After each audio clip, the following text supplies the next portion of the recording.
Magsisimula na po ang fourth quarter inside the bubble. Ito, these numbers, these records will really show us, Coach Ryan, what is at stake on the final day of the elimination. Oh, the storyboard just became more interesting. Phoenix with 7-3. They go up against Rain or Shine, who is sporting a 6-4. So both these teams can actually end up at 7-4. While itong Alaska pegged at 7-4 too. San Miguel with his impending victory will also climb up to 7-4. Meralco Bolts will go up against Northport for a chance to be 7-4.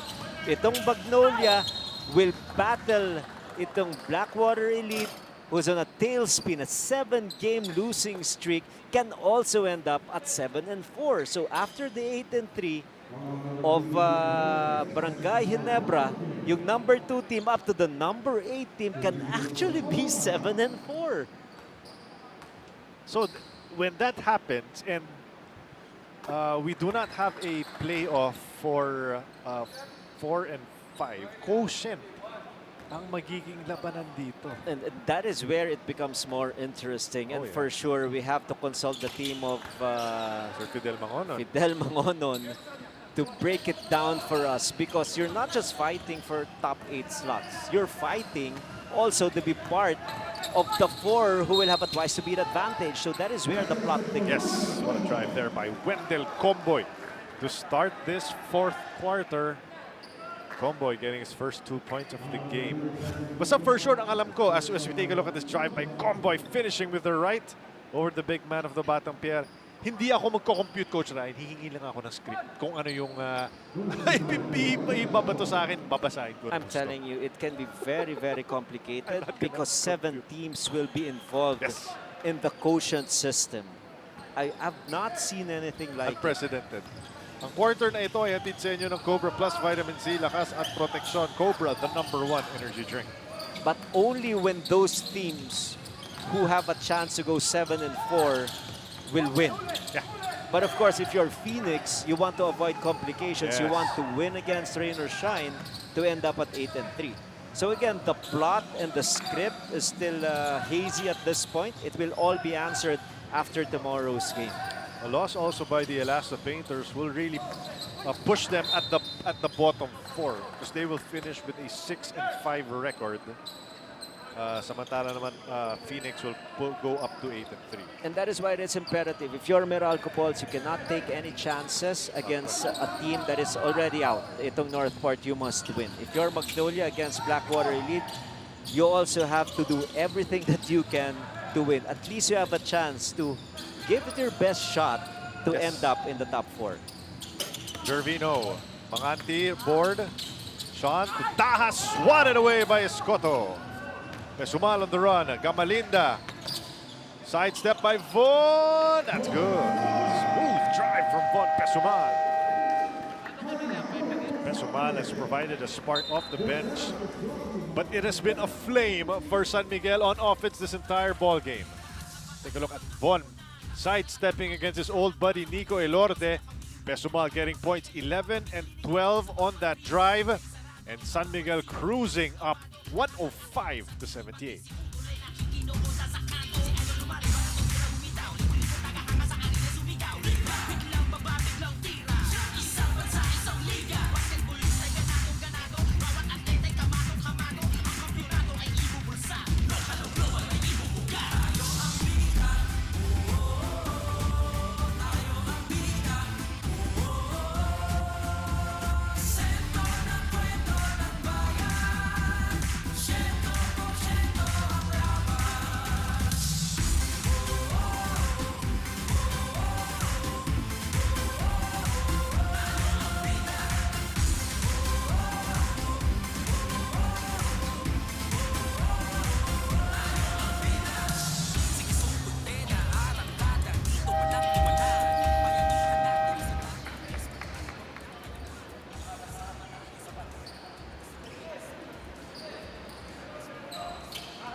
Mapapanood ninyo muli ang PBA sa TV5 at One Sports. Wednesday, Friday, Sunday sa TV5 at araw-araw sa One Sports. Pwede rin kayong manood ng TV5 sa One Sports Facebook livestream at makinig sa Radyo 592.3. PBA, tayo ang pila.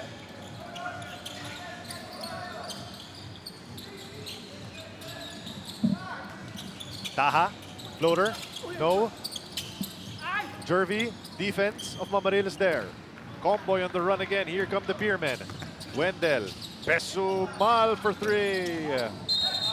Look at Wendell batting for that loose board. It's gonna go on Nico.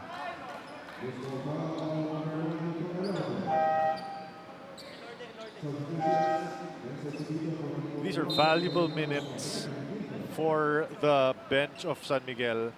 Pero I would dare say, mas mahalaga ito sa mga starters nila na Coach Ryan on the bench. I have to agree with you dahil you want to rest players who play long minutes in this bubble.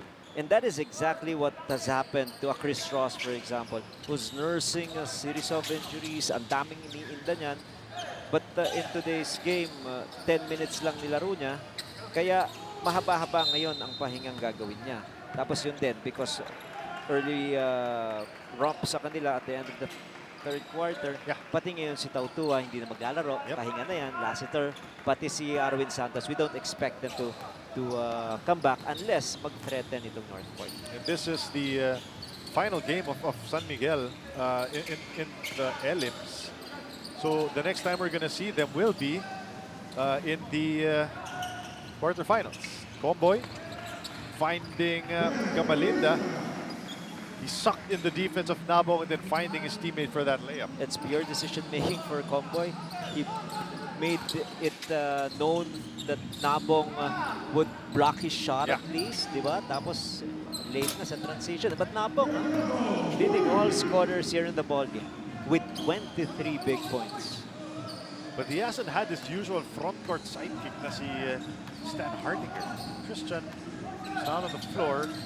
And if his night is done, he's on 10 points and 5 rebounds only in this game. And it's all Kelly Nabong. If you're a Batang Pier fan, you'd be happy with his personal performance because not only is he leading in points, he's also the top rebounder for his team, also the top assist man.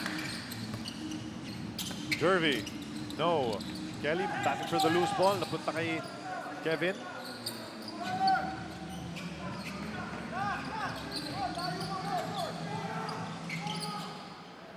Ferrer, 3 seconds. Kevin, extra pass taken away by Scott.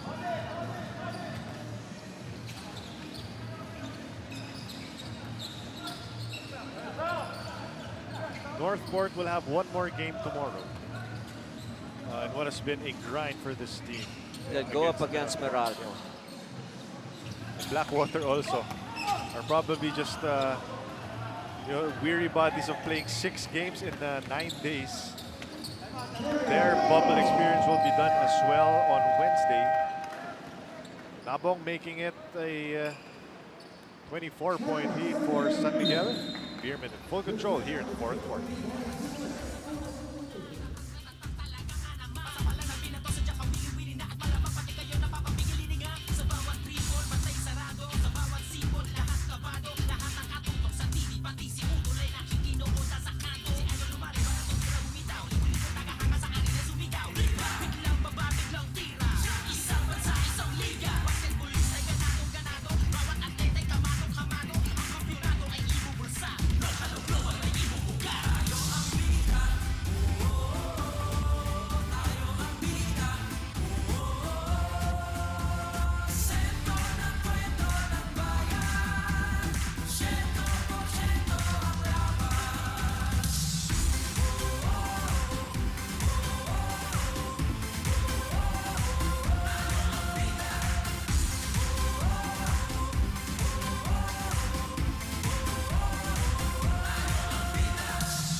Upcoming schedule, the final day of the eliminations. NLEX against Terra Firma.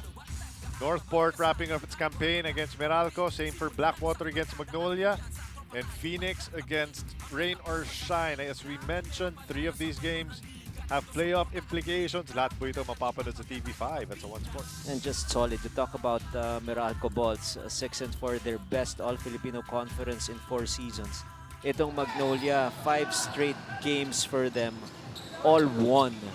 They were 1-4 at one point, and now they are 6-4.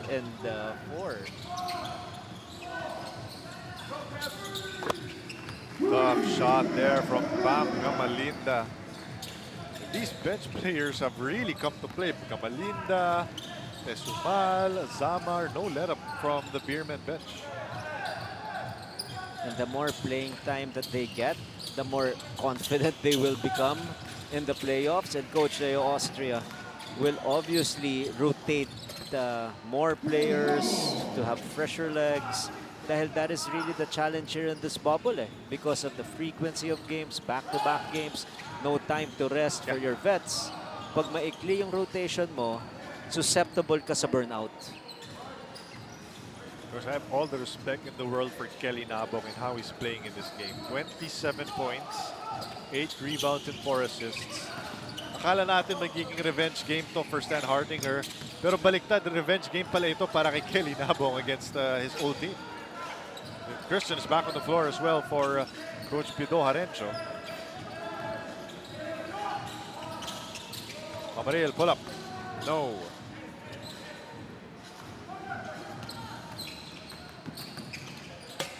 When you take a look at what Northport has experienced in this bubble, where do you think it went wrong for this team?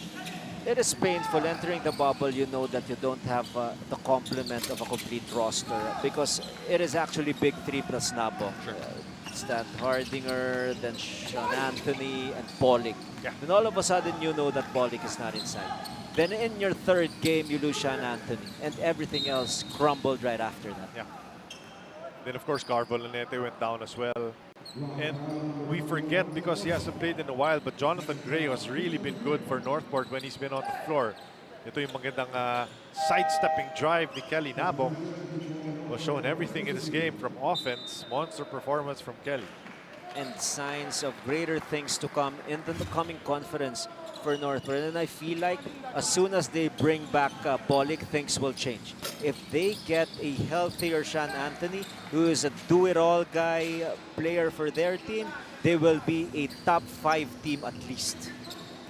Kasi nandyan yung piyesa, a dominant big man and a pesky defender like Elorde. And Pollock gave them that playmaker, diba? When he was on the floor, that really made them one of the most exciting teams to look out for in the future. And two things, it is not just a playmaker, it's also a shot maker. So yun ang dalawang attributes ni Pollock who will complement again the game of Stan Hardinger. Dahil itong si Stan Hardinger, alam naman natin, nandun lang siya sa paint, kukuha ng bola sa loob. Pero ang maganda pa rito, itong si Kelly Nabong na umaakyat din yung kanyang level of performance. 110-89, there's a timeout on the floor as Kelly Nabong just scoring at will for the Northport Batang Pierre. Kelly Nabong, part of his 29 points is this one as he finishes and is able to get the deuce, finishing lefty. Amazing play of the quarter, powered by Smart. Experience next level speeds with Smart 5G. Timeout on the floor called by San Miguel.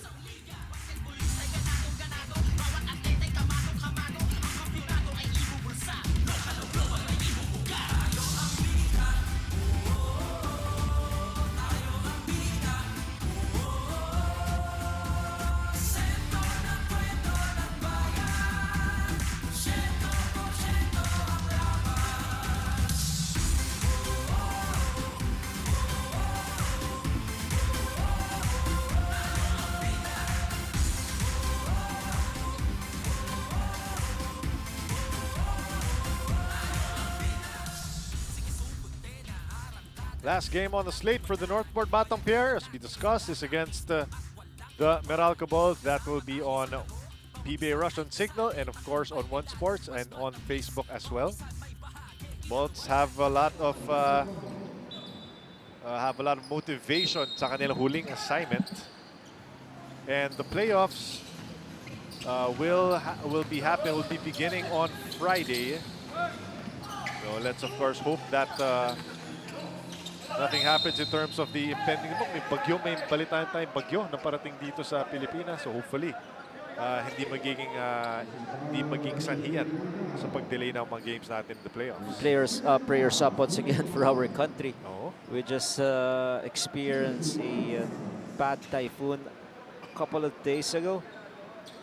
And I hope hindi ganun kalakas naman yung lakas ng hangin at ulan na dadalhin itong panibagong bagyo. Santos is back on the floor. 21 points, 11 rebounds for Arwin Santos.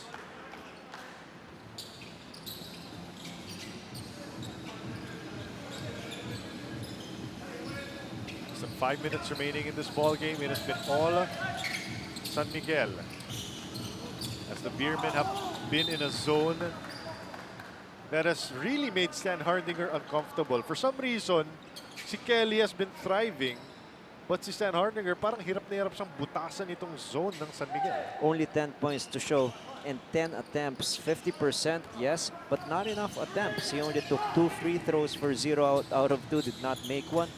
Only 7 rebounds. He was totally outplayed by his counterpart, Kelly, teammate rather, na si Kelly Nabong. Can you imagine kung nag-complement lang yung game nila, yung pareho silang pumutok?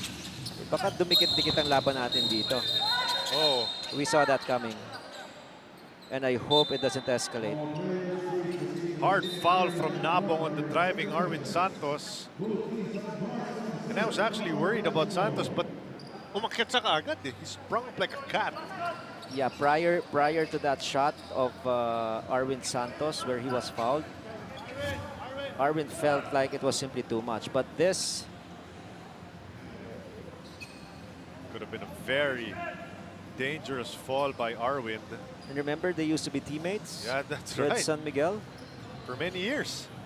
For 2 years at least. But no love lost there on that drive by Arwin. And buti nilang mabilis si Von tsaka si Kevin Ferrer to get in between these two guys. And it's just nice that the referee was there to intervene. We do not want an escalation of anything that would destroy the peace inside the bubble. Flagrant foul was called against Kelly Nabong. Sayang because Kelly was actually playing so well. His confidence high at 29 points, 10 out of 17 from the field for 58%. And there was also that was also the 6th foul actually of Arwin, of Kelly Nabong rather. So whatever the case was, that was going to be an ejection for, at least an exit from this game for Kelly Nabong. So Nabong finishes with 29 points, 10 rebounds and 4 assists. And Santos, that would have been a scary situation for Arwin. Oh, may kalmot pala itong si Nabong sa ilalim ng mata. Wonder if that came from the drive from Arwin. And I think it's safer for Coach Leo Austria to give Arwin Santos a rest. He has done enough. And you don't want to gamble on an infraction anywhere Even an inside injury, the court. diba? An injury, of course. Jello Ololino. Floor, agad bubukol para sa San Miguel. And the former NU Bulldog making his presence felt here. 4 minutes and 15 remaining in this ball game.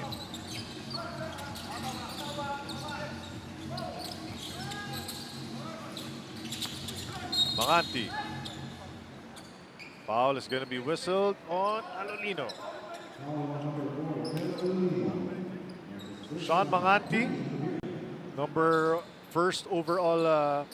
first round pick rather for the Northport Batang Pier. How do you evaluate coach's transition from college here to the pros? He was able to get the minutes, but there are things that he has to improve on. Not just his outside shooting, because sometimes it's there, but most of the time he struggles from the outside, consistently shooting. The other one is shot selection. He has to know the strengths of his teammates. He can be a good complement to Christian Stan Hardinger, but again, if you want to play alongside the dominant player who loves to play inside, you have to improve on your perimeter shooting and even your shooting from range. Actually, a lot of really interesting prospects for Northport. Bukod kay Manganti, you also have si Renz Subido.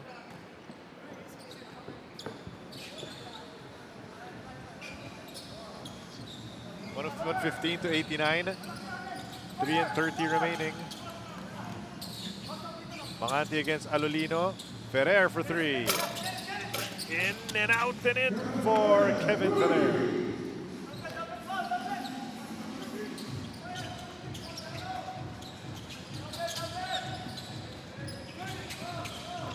(115 to 92).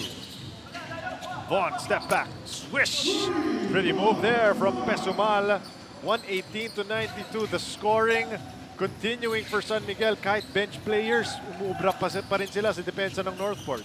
Von Pesumal with 15 points across his name and 3 out of 6 shooting from the 3. So these are the games where you can actually be so comfortable taking shots inside and well within the offensive system of Coach Leo Austria. Now, if you put in a big guy, for example, a Motau Tua, and other teams will note that he is surrounded by shooters, then expect Motau Tua to just dominate inside. So ito ngayon, from a mentality and scouting report, pinapanood ng ibang teams to kung paano mo talaga mahihinto itong scoring machine like San Miguel.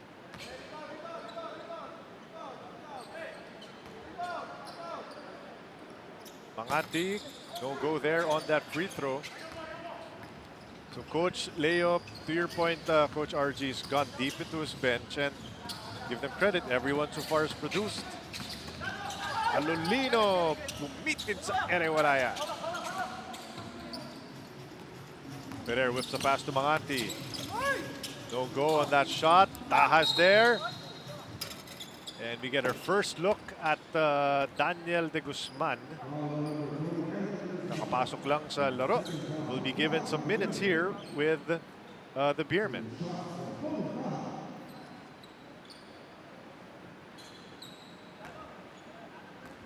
This is one of those guys, no, si Paulo Taha, averaging only 7.5 points this entire bubble.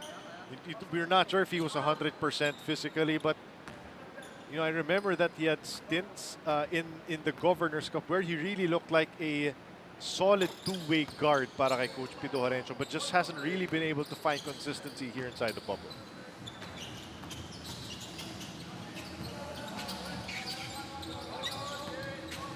Two and 19 remaining.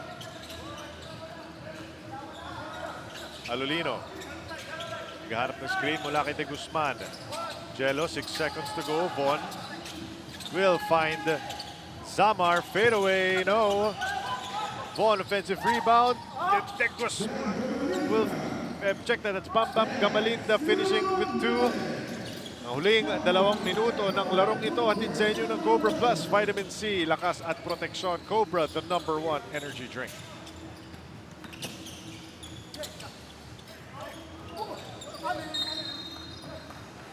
Bradwin Ginto unable to score inside.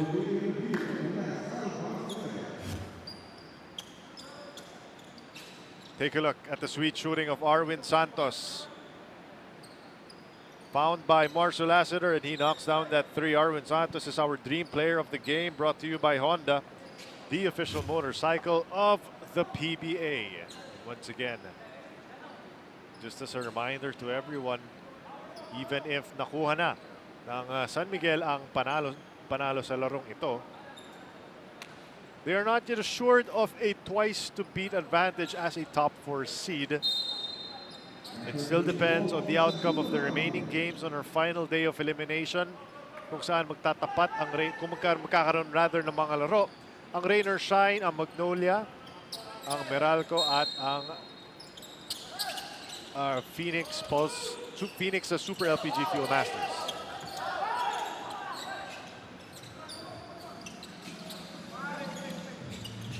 While Northport Batang Pier will still have one last game to play in the final day of the eliminations, wherein they will take on the Meralco Balls at 1 p.m. And for Coach Pido Harencio, not the kind of conference you were envisioning when you've got guys like Stan Hardinger, Sean Anthony. Oh, tough fall for Paul Zamar, but he bounces back up. Good to see Zamar able to take that contact and stride.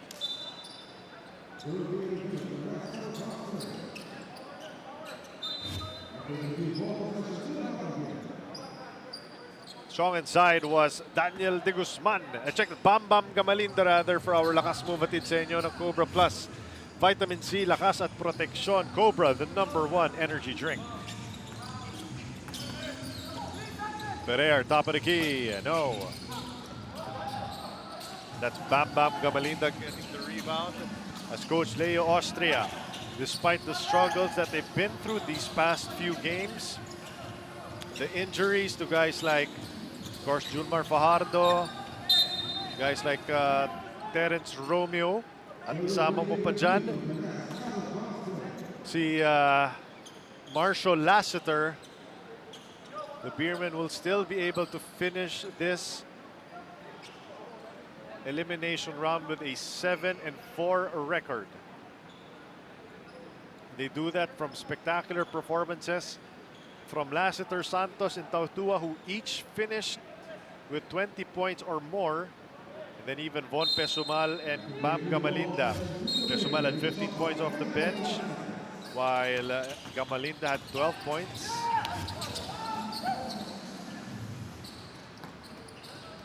Taha able to get that shot. 42 seconds remaining. San Miguel 120. Northport bottom pair 99.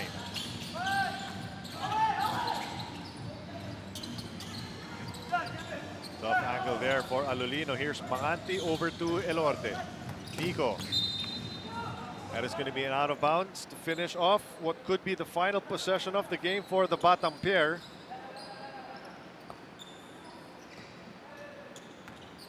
And a rousing victory for San Miguel. Despite the injuries that have faced them this entire conference, have finished off their eliminations with a 7-4 record, doing it under duress, doing it facing all kinds of tough, close games. The defending champions showing the heart of a champion as they emerge with an impressive 1.